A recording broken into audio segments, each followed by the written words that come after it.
Hey, good evening, everyone. My name is Dan Whitfield. I'm the independent candidate running for United States Senate here in Arkansas.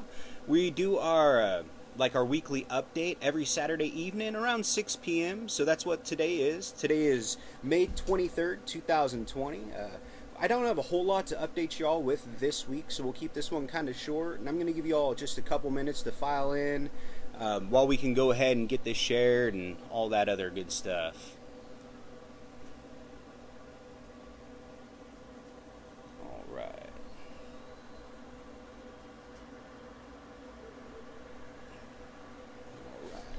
Thank you all for joining me on this Memorial Day weekend. I hope you all are having a good time. I'm just trying to get some barbecuing done real fast in the middle of all this.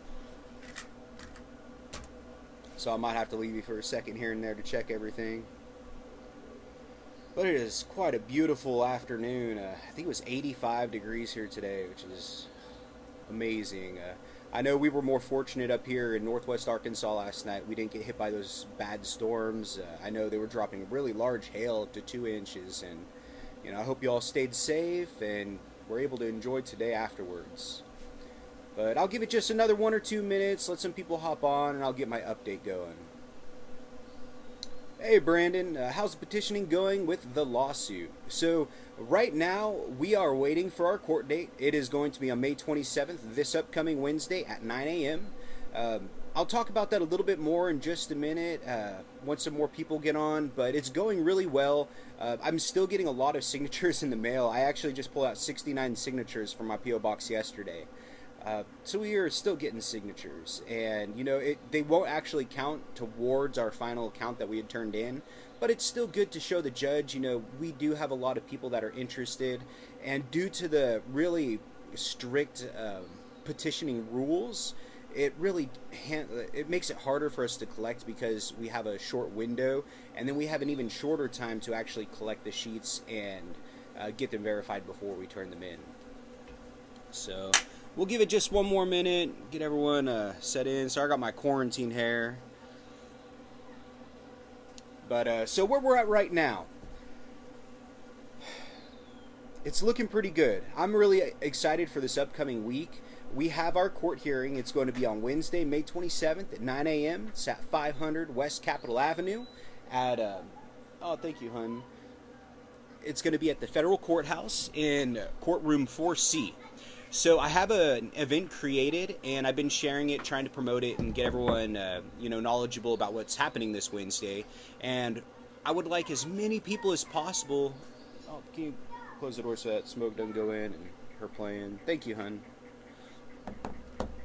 I would like to get as many people as possible to show up and, just show some support. Let me see here real quick. Have you heard from the Cotton campaign or anyone from the former Dem who killed his campaign last minute? Well, I heard from the Cotton campaign about a year and a half ago when I first announced, and they found out that I was running against Tom Cotton. His campaign manager reached out to me just to kind of open a dialogue, and they said whenever we're ready to debate, let them know. So once we have our ballot access, we will be working to get a debate scheduled, even if we have to do an online debate, which I'm sure he'd prefer. That way he can stay in his his cushy Washington, D.C. condo and not have to be worried about coming back here to Arkansas where he belongs. But we will be getting the debate scheduled here soon. I haven't heard anything from the Democrat candidate once he dropped out. He pretty much is going under the radar. He closed his social media accounts, closed all of his stuff down, and he's not really talking to many people at all right now. So, back to Wednesday. Our court hearing is on Wednesday, May 27th at 9 a.m. I created an event, and I said our event, it's scheduled from 8 a.m. until 11 a.m. I'm not sure how long it's actually going to go, but I just figured that'd be a good place to... Yeah, he does belong. He actually won't have to go to the unemployment line. He's a pretty wealthy gentleman. I actually don't think he's worked in the last several years. He wouldn't even qualify for unemployment. Anyways, I had no reason to talk about him. But moving on, I'm asking that people can show up in Little Rock, hopefully at 8 a.m. If we can get there at 8 a.m., I'm working on getting some signs for people to be able to hold up. The first 100 people to show up, I actually purchased some face masks with our logo across the front. So I'll be giving out 100 face masks to people. And the only thing I ask is if you are going to attend, please do bring your own face mask. at least for the beginning, and you can swap it out for the one with our logo on it for the media. And then please practice some social distancing. 6 feet apart. We should be able to fit in the courtroom as many people as show up. It's a very large courtroom. We'll just have to sit about 6 feet apart, and we want to keep this safe. It's not a protest. It's not something that we want to be disruptive. We just want to show support, show that we would like a fair electoral process and things like that. It can't be disruptive at all. It's not a protest. And I'll kind of talk more about that the evening, maybe Tuesday at night. I'll do another special surprise live stream. I guess it's not going to be a surprise now, but I'm going to do a live stream Tuesday evening before the court hearing so that we can talk about the purpose of the event, what we're going to do when we're going to show up, how we're going to organize, and how to behave, because we have to be on our best behavior. We can't, if we all show up and get super rowdy, it's going to do the opposite of what we want. And we want to, support to come, to show up and, be in a positive light and help the judge, give us ballot access. If it's a disruptive type of thing, it's going to do the opposite, and it's going to make the judge more or less likely to give us ballot access. So that's kind of where we're at for Wednesday. It's going to be 8 a.m. From what I saw in the judge's order, she said on one line, like line 6 possibly, that the defendant, the plaintiff, and their counsel is not going to be there. That we're going to do everything remotely, through Zoom or whatever platform they decide to do the hearing over. And the public is actually, she stated underneath that the public's welcome in the courtroom. So it's a little confusing. I'm not sure exactly what's going to happen. I will be at the courthouse at 8 a.m. I'll be talking with y'all, answering any questions you guys have. We should have a lot of media there. My press secretary put out notices to all the local media, and you can do interviews, especially if you've helped collect signatures or helped us petition or helped in any way.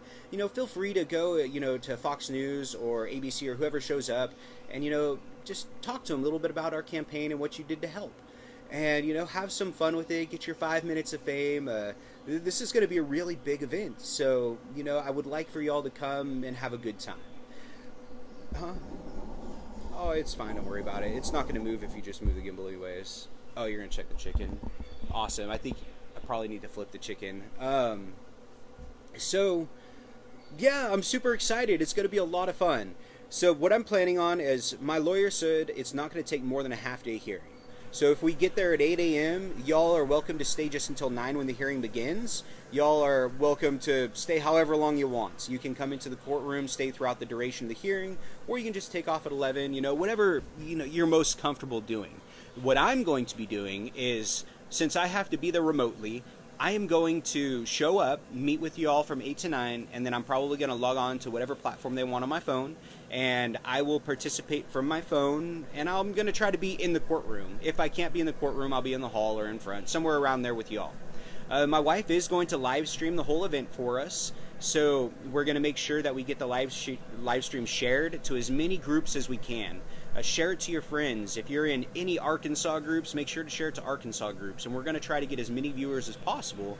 That way, while we're going throughout the hearing, I can let the judge know. I'll be the first witness called up and then cross-examined. So I would like to be able to let them know, we have this many people here showing support. We have this many hundred or thousands of people online watching right now showing support. And, I want to let them know what's going on. So if you can share our live stream that morning, if you're unable to attend, I would greatly appreciate it. Let's see here. But that's pretty much all we have and where we're at right now. We're just waiting for our court hearing. So for those of y'all just tuning in, our court hearing is Wednesday, May 27th at 9 a.m. Oh, that's such a beautiful cardinal. I am asking that y'all can show up at maybe 8 a.m. if possible. I know it's a long drive. We're going to have to leave probably about 4 o'clock in the morning. That way we can be there on time. Oh, thank you. I appreciate it, Brandon.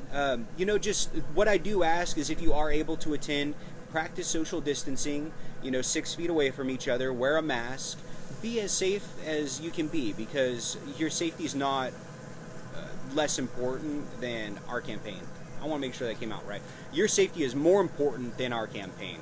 Yeah, not less, double negative. Anyways, so, and thank you everyone for your support. We're still getting signatures in the mail. I really appreciate that. Even though the signatures that we're still receiving in the mail don't count towards our final count, they're still going to, I'm going to show the judge how many we have, because the way that it works right now, they changed the law on us starting January 1st of this year. So before this year, an independent would be able to gather signatures 90 days prior to, they would have 90 days and they would have to turn them in on May 1st. So kind of what that means is you could begin as an independent collecting January 1st and you could collect through March 31st or April 1st, and that would be your 90-day window to collect. Now you would have an extra 30 days to collect the signature sheets, to verify them, and do all those other things. Well, this year they changed the law on us. Starting January 1st this year, you cannot begin collecting before February 1st. So you have from February 1st until May 1st to collect, which is 90 days, but you have to have them turned in by 12 o'clock noon at the Capitol in Little Rock on May 1st. So I had to leave my house by 5 a.m. that day, and, we lost a whole day of signature collecting. So really, we only had about 89 days.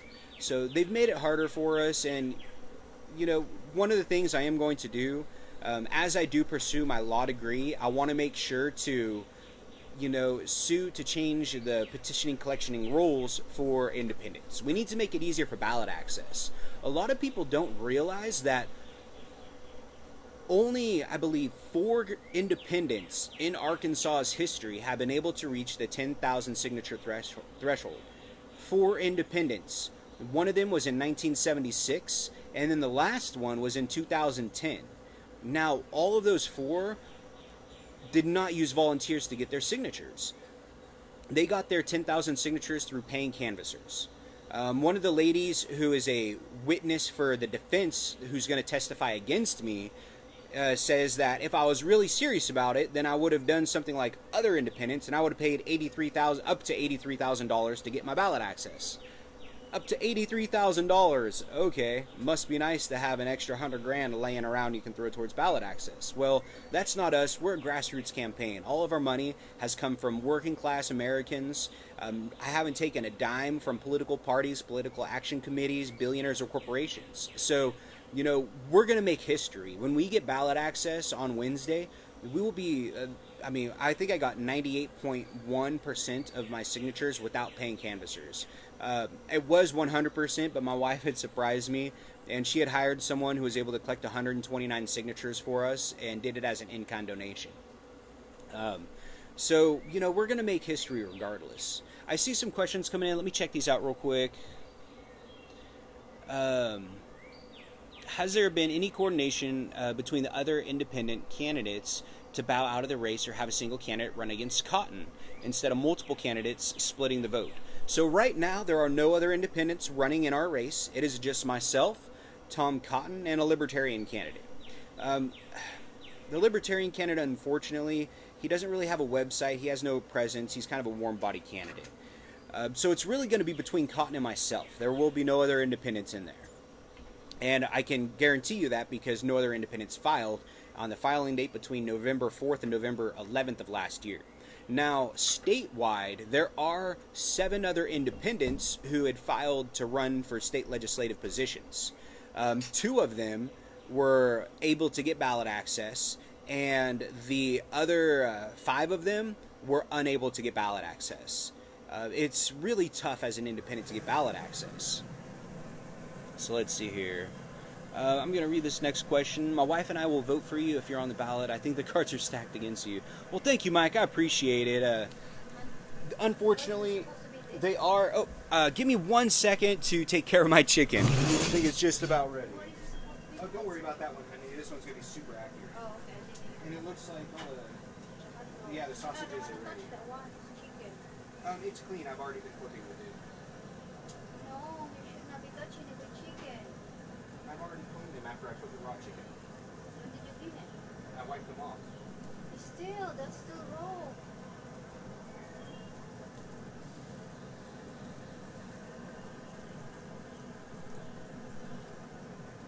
Alright, use this thermometer here.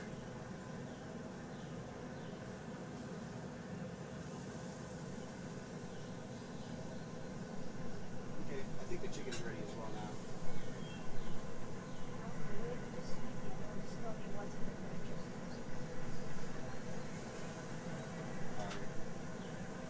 chicken actually should be about ready if you want to have these.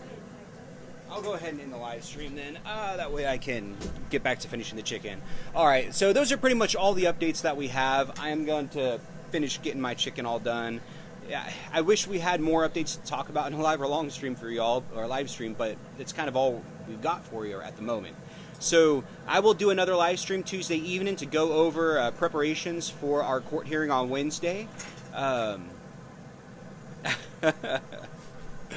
Sorry, I know, right? Oh man, I actually, and it's funny too. I do like to wear suits. Let's see here. But what we'll do is I'll do another live stream. It's going to be Tuesday evening. We'll go for 7 p.m. on Tuesday, and I'll make a post about it and get it shared. And we'll go over, preparations for our Wednesday court hearing. But thank you all so much for joining me. I do appreciate your time. I hope you guys have a good Memorial Day weekend. I would ask on Monday, on Memorial Day, just make sure to take a few minutes out of your time. If we can give just a moment of silence to all Americans who gave the greatest sacrifice, who gave their lives to keep us free, to give us the freedoms that we're able to enjoy so that we can afford, to have camo swings and eat barbecue and things like that. Just take a moment of silence for our soldiers. And then afterwards, if you could also take a moment of silence for the 100,000 Americans who've died in the last few months for COVID-19. A lot of people don't think about how many people have died from this virus. And unfortunately, I don't think it's going to get any better anytime soon. So, thank you all so much. Stay safe this weekend. Make sure you practice as much social distancing as possible, especially if you're going out down the river. It's easy to float 6 foot away from somebody. Do everything you can to keep yourself and your family safe, and also the other people around you. We don't just wear masks to keep ourselves safe. We wear masks to keep the people around us safe too. So, thank you all again so much. I do appreciate it. May y'all have a great weekend. Have a good Memorial Day. Enjoy this time with your families. Stay safe. May God bless y'all, and may God bless America.